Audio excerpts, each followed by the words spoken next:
Какви са ми вариантите за газова уредба на тая кола? Значи тук имаме два варианта. Бюджетен вариант, където частите са малко по-евтини, но не са толкова издържливи и разхода на гориво се завишава с около 15%. Ефтиният вариант е с по-евтини компоненти. Примерно, това е ефтиния филтър за изпарен газ. Това е една рейка бюджетна, която е значително по-евтина. И вече с ефтиния вариант, по-често обслужване, по-чести смяна на компоненти, по-висок разход на гориво. По-скъпия вариант е с по-качествен филтър за изпарен газ, който може да сменяте един път годишно, без да се притеснявате. При положение, че използвате такъв или подобен филтър за изпарен газ, около 100 000 км имате гаранция на инжекторите. Това са значително качествени инжектори, бързи, с много висок дебит.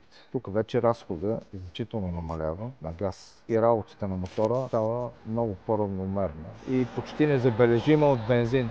При ефтиния вариант рейката, колкото и добре да работи, ако карате агресивно автомобила, винаги ще забележите една осезаема разлика между газ и бензин и ще се чудите, що не върви така на газ? Това са вариантите. Тук не съществува вариант ефтино и хубаво. Ако искате да получите най-точна информация, коя уредба е подходяща за вашия автомобил, обадете се на Автогаз център град Червен бряг на този телефон.